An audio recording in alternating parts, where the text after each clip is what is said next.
You open your laptop on a Sunday night. The kitchen is quiet. There is a half-empty mug of coffee sitting next to you, gone cold about an hour ago, and the glow of the screen is the only light in the room. You have been meaning to do this for weeks, maybe months. You know, the number in your checking account roughly, the way you know the weather outside without looking, just a feeling, a vague awareness that things are tighter than they should be. And tonight, finally, you decide to look. You type in your login. The balance loads. It is not catastrophic, it is not an emergency, but it is not comfortable either. It is the kind of number that makes you exhale slowly through your nose and stare at the ceiling for a second before coming back to the screen. You scroll through the transactions. Coffee here, groceries there, a subscription you forgot you were still paying for, another one, a dinner out that cost more than you remembered, a random Thursday afternoon purchase that you cannot even place right now. And somewhere between the scrolling and the squinting, something shifts in your chest. Not panic, not shame, something more honest than that. Something that sounds like, okay, I need to actually do this, so you open a new tab. You search something like how to make a budget that actually works, and you get the usual results. The spreadsheets, the 50-30-20 rule, the color-coded templates.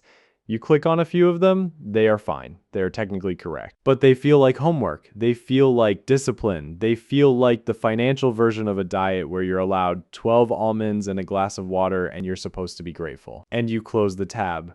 Because here's the thing, no one tells you about budgeting.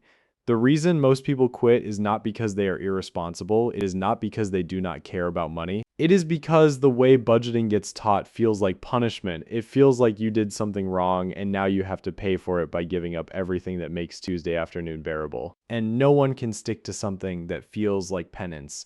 So tonight, we are doing this differently. You are going to build something called a spending plan. Not a budget in the old sense of the word. Not a list of restrictions. A spending plan is a document that tells your money where to go before it decides to wander off on its own. It is a plan. It is intentional. And most importantly, it is built around the life you actually have, not the life someone on the internet thinks you should have. Let us start from the very beginning. You pull up a blank document or a notes app, or the back of an envelope if that is what you have. The format does not matter yet. What matters is that you are starting. You write down your income for the month, not your salary, your take home, the number that actually lands in your account after taxes, after whatever comes out before you see it. If you are salaried, this is straightforward. If you get paid twice a month, you multiply by 2. If your income varies because you freelance or work hourly or have a side income that comes in unevenly, you look at the last 3 months and you take the lowest number. Not the average, the lowest. Because you're building a plan that works on a hard month, not a lucky one. Let us say your take home is $4,500 a month. We will work with that number tonight. Now you are going to list your fixed expenses. These are the things that cost the same amount every single month and that you have committed to paying. Rent or mortgage first. Let us say that is $1,300, then your car payment if you have one, your insurance, your phone bill, your internet, your student loan payment if you have one. Any subscriptions that you actually use and are intentionally keeping, you write them all down and you add them up. Let us say your fixed expenses total $1,900. That leaves you $2,600 for everything else. Now here's where most budget templates go sideways. They jump straight to telling you how much you should spend on food and fun and savings before they ever ask you a single question about who you are. But a good spending plan is personal. It reflects your actual priorities, not someone else's opinion of what your priorities should be. So you ask yourself 3 questions. What do I need every month to function with dignity? What do I genuinely value spending money on? And what am I spending money on right now that does not actually make my life better?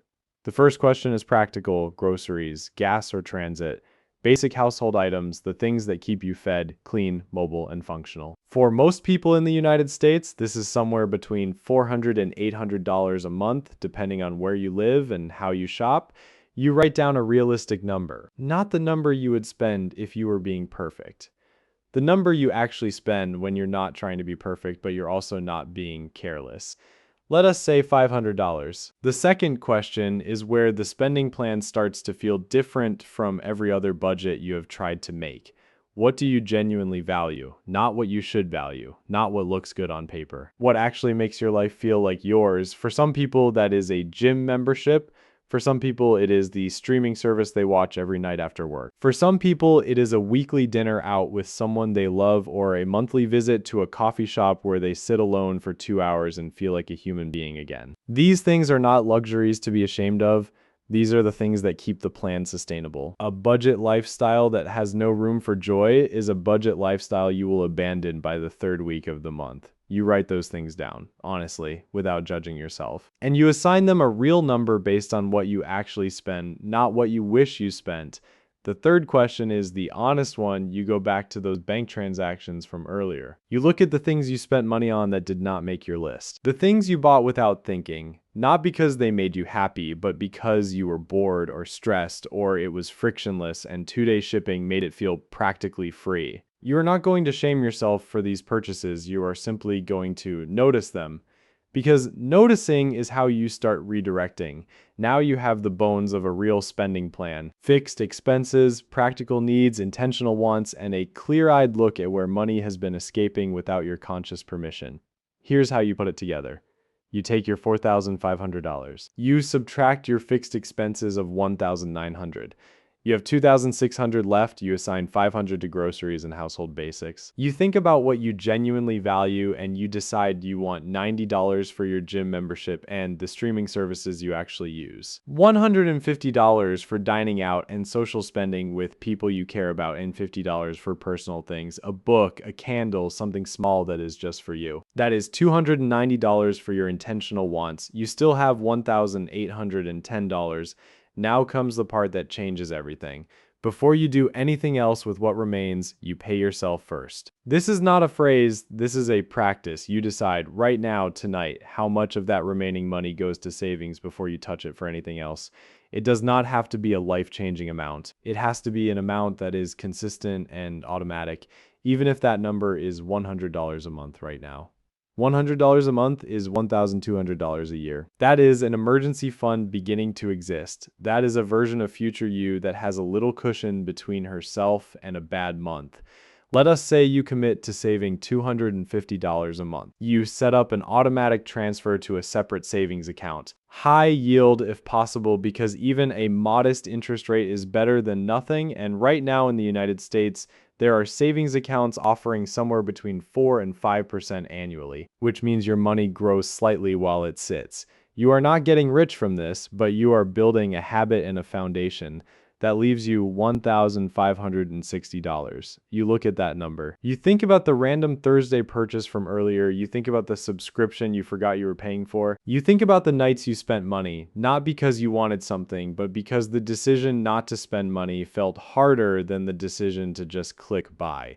And you realize something important. You were not overspending because you were bad with money. You were overspending because you did not have a plan. When there is no plan, every spending decision is made in real time under the influence of whatever you are feeling in that moment.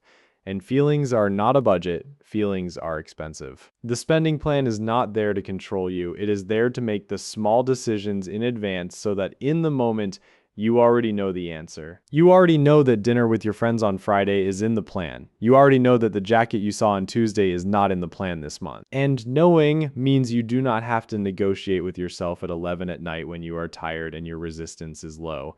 The decision is already made. You already won that argument. This is what a budget lifestyle actually looks like when it is built right. It is not a life of deprivation. It is a life of clarity. You know what you have, you know where it is going. And the money that is yours to enjoy, you actually enjoy without guilt because it is planned, it is accounted for, and it is not secretly coming out of next month's rent. Let us talk about the part that trips most people up around week 2 or 3. Something happens that was not in the plan. A car repair, a medical bill, a friend's birthday dinner you forgot was coming. The plan meets reality and reality wins. And a lot of people treat that moment as failure, as proof that budgeting does not work, and they abandon the plan entirely. But that moment is not failure. That moment is information. Every spending plan needs what some people call a buffer category and others call a miscellaneous fund, and what you can simply call real life money, because real life is not a spreadsheet. Real life has a flat tire in November and a dentist visit you kept putting off and a birthday you should have planned for but did not. Real life has the parking ticket and the dog medication and the thing you forgot you promised to chip in for. If you build a spending plan that has no room for any of that, you are not building a spending plan. You are building a fantasy. So you look at your remaining $1,560. You set aside $150 specifically labeled as real life money. Not fun money, not savings. Just a monthly acknowledgement that surprises happen and you would like to be ready for them without derailing everything else. You now have $1,410. Some of that might go toward debt repayment if you carry a balance on a credit card. If you do, this is the moment to look at what you owe and build a minimum payment and a little extra into your plan. Even an extra $50 a month applied consistently to a credit card balance reduces the interest you pay over time and shortens the timeline to being free of it. You're not trying to solve debt overnight tonight. You are just making sure the plan accounts for it, honestly, instead of pretending it does not exist. Let us say you put $300 toward your credit card payment above the minimum. You now have $1,110. Depending on your situation, that might go toward building a larger emergency fund toward a specific savings goal like a trip or a car fund or eventually a down payment on something, or toward enjoying a little more margin in your daily life. There is no single right answer. The right answer is the one that reflects your actual values and your actual circumstances. This is the part of the evening where you stop and sit back and look at what you have made. It is not perfect, no plan is. You will look at it next month and realize you underestimated groceries or overestimated how much you actually need for entertainment. You will adjust. That is not failure. That is how a spending plan works. It is a living document. It is something you update and revisit, not something you make once and either obey perfectly or abandon completely. A budget is not a punishment. A spending plan is a conversation you have with your own money. A conversation where you get to say, this is what matters to me, this is where I'm going, this is how I want to live, and your money for maybe the first time actually listens. You close the laptop a little after 10. The coffee mug is still there, still cold, but something has shifted. Not dramatically. Not in the way movies show people having financial epiphanies where they suddenly wear power suits and invest in index funds and drink green juice. No. The shift is quieter than that. It is the shift of someone who has moved from a vague, anxious awareness of money into an actual relationship with it, a relationship where you are no longer the person things happen to. You are the person making the decisions. You are not done. There is still a lot to learn, there's still work ahead. But tonight, you did the thing. You made a plan, a real one. One that has room for your gym membership and your Friday dinner and your $150 of real life. One that does not ask you to be a different person. One that works for the person you already are, and here's the quiet truth that sits underneath all of it. You were never bad with money. You were just never given a tool that was designed for your actual life instead of someone's ideal version of it. The spending plan you made tonight is yours. It has your numbers, your values, your priorities. It is not borrowed from a template or copied from a stranger on the internet. It came from you sitting in a quiet kitchen and deciding that your financial life deserved the same attention and intention you give to everything else you care about. That decision matters. That moment matters. And if something in this video felt like the first time someone handed you a financial tool that actually made sense for who you are, then you are exactly where you're supposed to be. We talk about money like this every week on Dollar First because we believe that financial clarity is not a privilege for people who already have everything figured out.